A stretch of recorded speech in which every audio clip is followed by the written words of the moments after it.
A New York judge has exonerated 2 men convicted in the assassination of Malcolm X in the Audubon Ballroom in Harlem, February 21, 1965. This came after the Manhattan District Attorney's Office and the Innocence Project conducted a nearly 2-year investigation that uncovered key evidence was withheld at the trial of the 2 men, 83-year-old Muhammad Aziz and Khalil Islam, who died in 2009. On Thursday, Manhattan District Attorney Cy Vance apologized in court to Aziz and the family of Islam.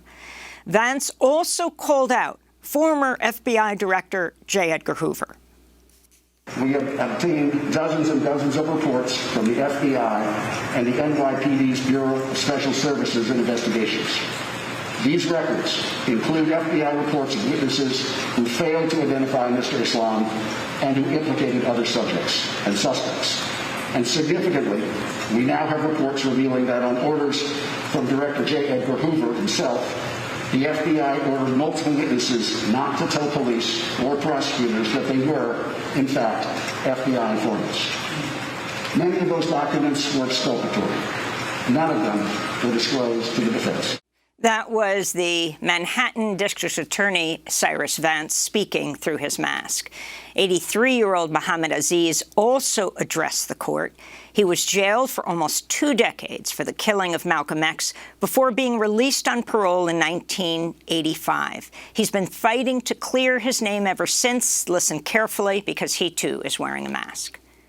The event that brought us to court today should never have occurred. Those events were and are the result of a process that was corrupt to its core, one that was all too familiar to black people in 2021. While I do not need this court, these prosecutors, or a piece of paper to tell me I'm innocent, I am very glad that my family, my friends, and the attorneys who have worked and supported me all of these years are finally saying the truth that we have all known, officially recognized. I'm an 83-year-old man who was victimized by the criminal justice system. I do not know how many more years of creative activity I have.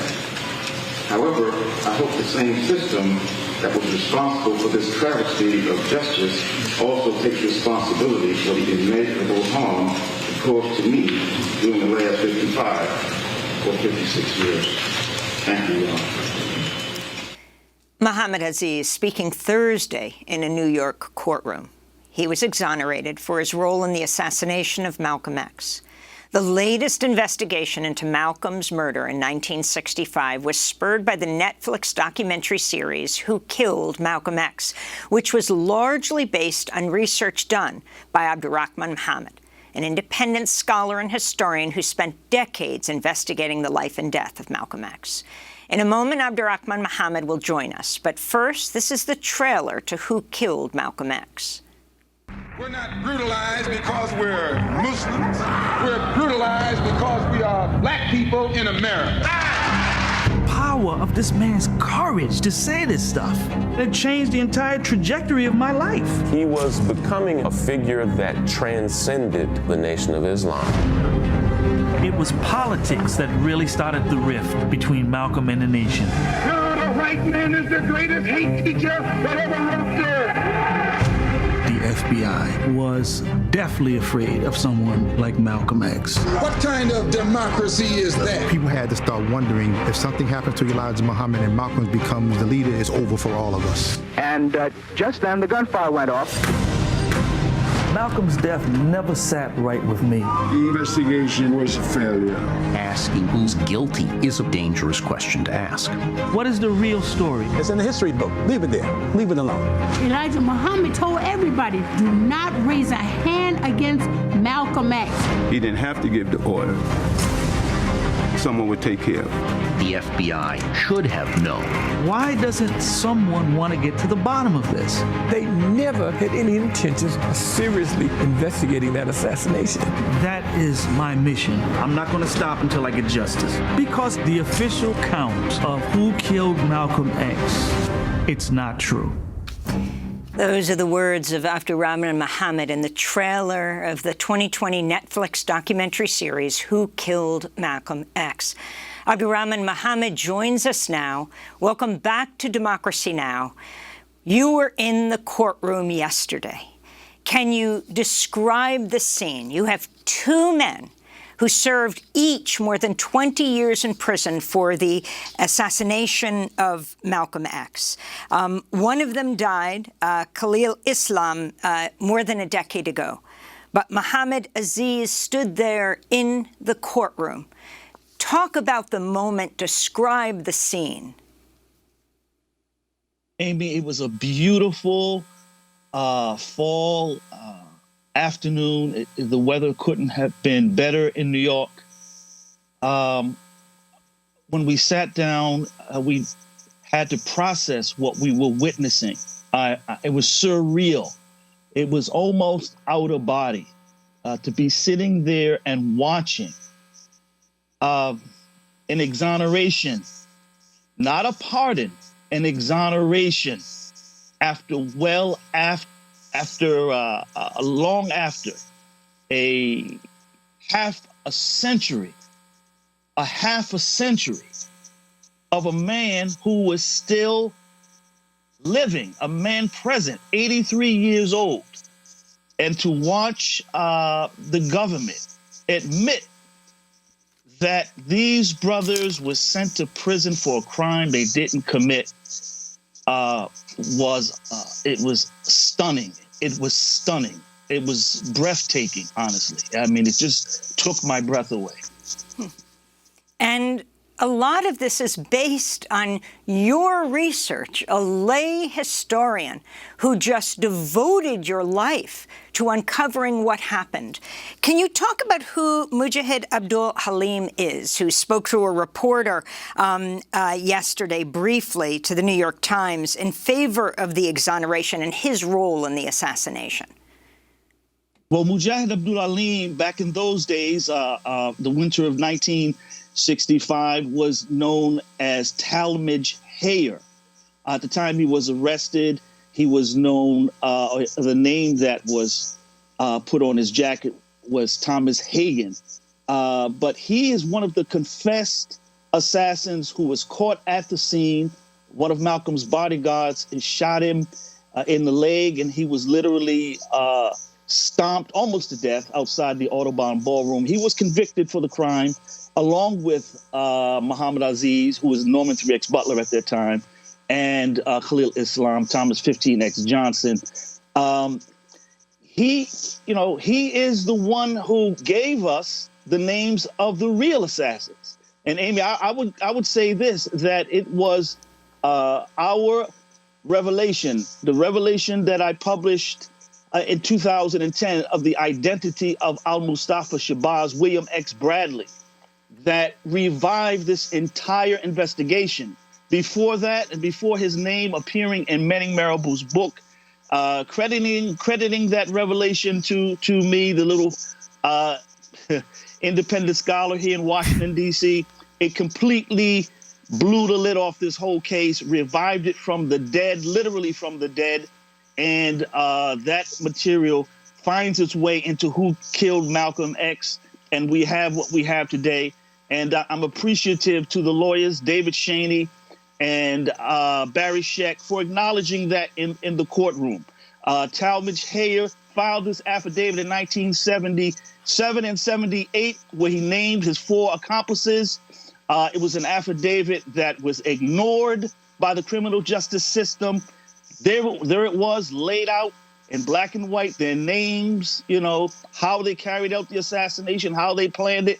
Law enforcement never, ever, ever made any attempt to arrest those men. I only wish Manning Marable and Les Payne, 2 great writers, could be with us today as well. Both died on the eve of the publication of their books on Malcolm X. But I wanted to go to the clip from that Netflix docuseries, Who Killed Malcolm X, where you, our guest, Abdur-Rahman Muhammad, describes footage of the scene outside the Audubon Ballroom after the assassination. The coroner ruled the cause of death to be the shotgun pellet. It wasn't the wounds from the shooters after the shotgun that killed Malcolm X. The cause of death was ruled to be the sawed-off shotgun. Rally attendees seized one of the gunmen as he tried to escape the Autobahn. There is archival film of the scene outside the Autobahn ballroom right after the assassination. Policemen engaged in a brutal tug-of-war. You see a scuffle between the police and the crowd that was trying to beat down Talmadge Hayer, the only one of the assassins to confess. And there's a man standing on the edge of that crowd who looks a lot like William Bradley, who, according to Hayer, fired the shotgun that killed Malcolm. And he's feigning like he's part of the brawl. And in that kind of misdirection, he steps back, and then you see him walk across the frame very calmly, closing his coat, and he just walks away. This is how he got away. If William Bradley is the man who pulled off that shotgun and took the life of Malcolm X, and I can prove it, I want to confront him face to face. And talk about whether you ever did confront him, but talk about who William Bradley is and how this was suppressed for decades. That's right. William, he's called in Talmadge Hayer's affidavit William X. William X. Bradley was a lieutenant in Muhammad's Mosque number 25 in Newark, the temple where the assassins hailed from. He was, he was a street thug. He was a bank robber. He was very proficient with a sawed-off shotgun, which is the reason why he was selected to carry out the assassination of Malcolm X, because they knew he could accomplish the task. Long criminal record, especially after Malcolm's assassination. He lived a life unmolested in Newark. He was never approached by law enforcement about the assassination of Malcolm X. He did spend many years in prison for other crimes, but not the killing of Brother Malcolm. And did you get a chance to talk to him? Did not get a chance to talk to him. I mean, there's no way in the world I would have approached that man's house by myself. The truth of the matter is that what I did is really the work of law enforcement. I can't walk up into a dangerous felon's house and say, why did you kill Malcolm X? Why did you murder Malcolm X, right? You need a team, you need security. And by the time, we was able to put together the team for Who Killed Malcolm X, where I, had proper security and be able to make that move, unfortunately, he passed away in the middle of production as we were on the cusp of visiting his home there in Newark, New Jersey. So I want to go to the issue of all the FBI informants involved here. Let's go to another clip from the documentary series Who Killed Malcolm X. In the 1960s, the FBI launched one of the biggest counterintelligence operations in its entire history. Black people everywhere today are fed up with the hypocrisy practiced by whites. And they kept a very close watch on Brother Malcolm. And if something isn't done, then I'm afraid that you will have a racial explosion, and a racial explosion is more deadly than an atomic explosion. J. Edgar Hoover, the director of the FBI, was deathly afraid of someone like Malcolm X. Malcolm was being surveilled, he was being followed, his phone was tapped. If you look at the investigation of Malcolm X, it's when he becomes a public figure for the Nation of Islam that the Bureau starts taking more of an interest into his subversive rhetoric. You seem to be dissatisfied with everything. Just what do you want? I'm not dissatisfied with everything. I'm just telling you that the Negroes themselves should take whatever steps necessary to defend themselves. The FBI had multiple high-ranking, paid human informants in the leadership of the Nation of Islam. Could it have been that FBI informants were actively involved in Malcolm's murder? Almost certainly so. Some members of the Nation of Islam became willing tools, but they were the puppets. The puppeteers were in charge of that whole situation. That's just another clip from the Netflix series Who Killed Malcolm X that everyone should see, that really features Abdur-Rahman Muhammad, our guest, who is the lay historian who laid out this research, has spent his life, all his off time working at various jobs, really investigating this. It is truly amazing, Abdur-Rahman. Talk about the FBI informants and others who were not identified at the time, suppressed by J. Edgar Hoover. This was raised by Cy Vance in the courtroom. This is absolutely stunning, but not when you think about what an evil individual J. Edgar Hoover was. J. Edgar Hoover was perfectly okay with allowing two innocent men to rot in prison for 20 years, was supposed to be for the rest of their lives. Yes, we know for a fact, and have known for quite a while, that there were 9 undercover FBI informants in the Audubon ballroom that day. They filed reports in which they described the assassins to a T, especially William Bradley, the shotgun killer. They described him from head to toe, exactly what he looked like. It's right there in the FBI documents. They had this material like the next day, February 22nd. They knew what the shotgun assassin looked like. They were receiving information that this came from Newark. They knew all of this, yet J. Edgar Hoover, to protect his assets, just denied the district or the prosecutor denied them access to these witnesses who could have exonerated these men and kept them from wasting away all of those decades behind bars. As Cy Vance said in court, we now have reports on orders from Director J. Edgar Hoover himself. The FBI ordered multiple witnesses not to tell police or prosecutors that they were, in fact, FBI informants. Many of those documents were exculpatory. None of them were disclosed to the defense. We want to end with Amin Johnson, who spoke to reporters shortly after his late father, Khalil Islam, who died in 2009, was exonerated for killing Malcolm X. Bittersweet, emotions running everywhere.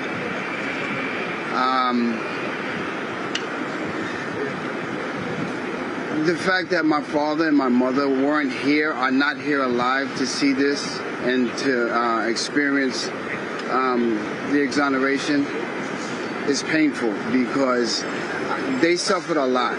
They suffered a lot. I believe that their deaths was a direct result of the stress and drama and trauma and post-traumatic stress that this whole situation has caused on them. So I can't say that I'm completely happy because they're not here, and I think that the effects of it